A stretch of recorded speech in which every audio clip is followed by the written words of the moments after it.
Hello everybody, welcome back to another exciting sneak peek at stuff coming in the Old School Tactical Kickstarter, and also available for purchase from the Flying Pig Game website. So let's take a look at what we got. It's the neoprene mat. That's right, this thing is fantastic. Well, let's see what we have here. Hopefully I can point everything out without zooming in. Which I guess my fingers do pretty good here. Let's see. There we go. So across the top here you've got the Old School Tactical logo. You have your nationality symbol. You then have a turn tracker, which of all the things I grabbed, I didn't grab the turn tracker, but there's your turn tracker. You then have a spot over here for your destroyed units. You have victory point section, casualty point section. Down here, starting to get off camera, is your impulse point section, and then finally a nice spot for tracking your impulse roll modifier. So as you take casualties, then you can track the penalty to your impulse points over here. So those are the main sections. Now I brought out some counters. I didn't bring the turn counter, but let's see. We have here, just to show you how this looks. If I have taken, say, 15 casualties, and then here's my impulse points. I only get 3 impulse points because I've taken so many casualties. It's terrible. And here's my victory points. But let's say I've done a lot of damage, captured a lot of points. I've got 15. So as you can see, your markers fit. I guess you see everything. Yeah, you see everything. Yeah, so the markers fit just fine.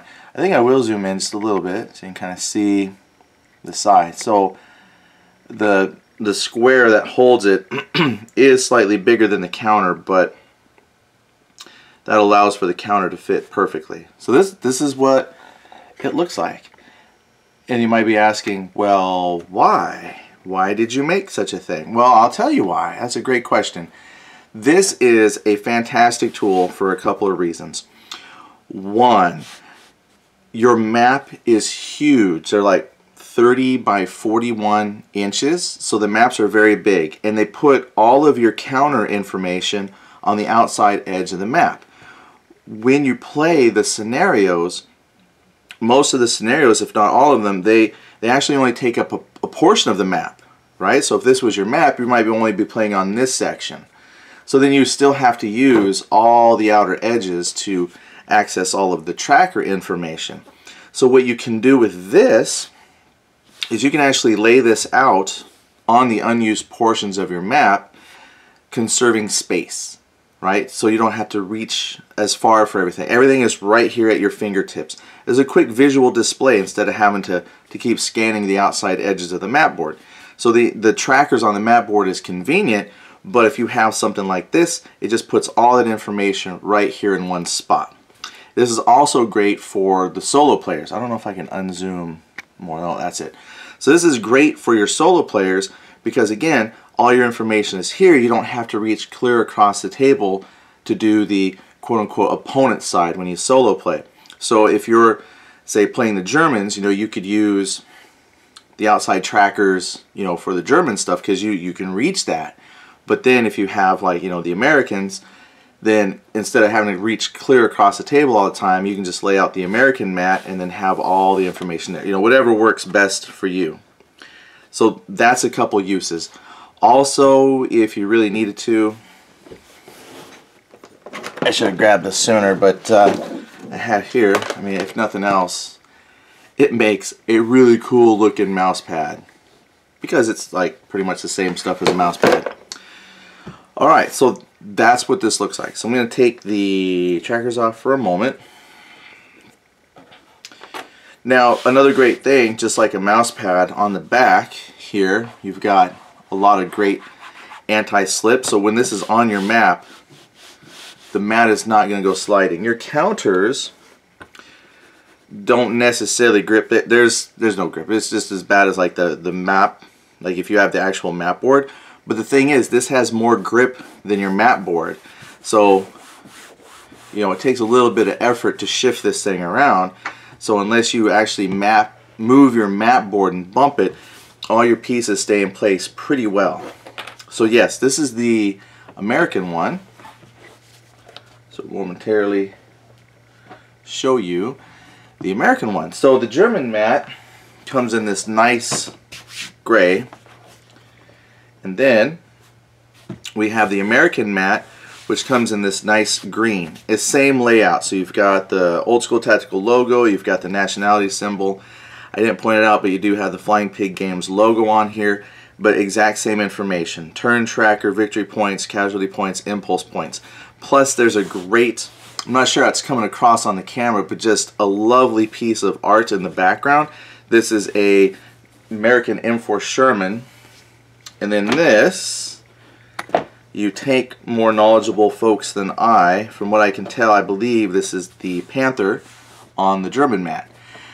Where's the Russian mat? Currently, we don't have one. I've talked to Mark Walker about that, and maybe I could come in a light brown or something like that. But I think a Russian neoprene mat would be a great addition. You could just stick a T-34 in the background, and I would love that to get a full set. So currently, it's just the German playmat and American playmat. So if you are, purchase these separate, if this didn't come as a part of your Kickstarter, if you didn't do the Kickstarter, at least you could use this as a generic allied. So, you could play this for Russians and everybody else, but then you've always got your German playmat here. So there you go.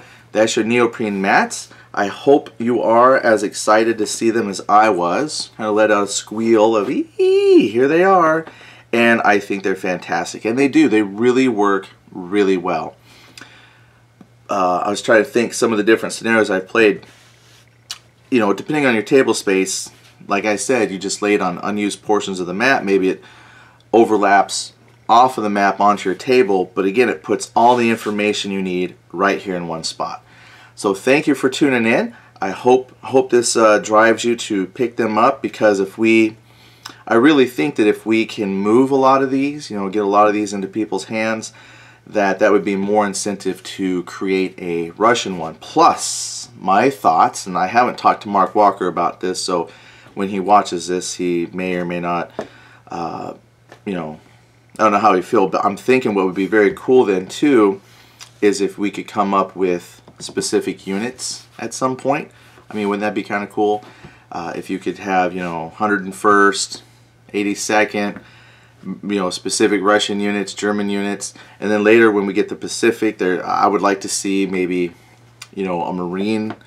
It's just lots of possibilities with these neoprene mats for you to customize your game experience.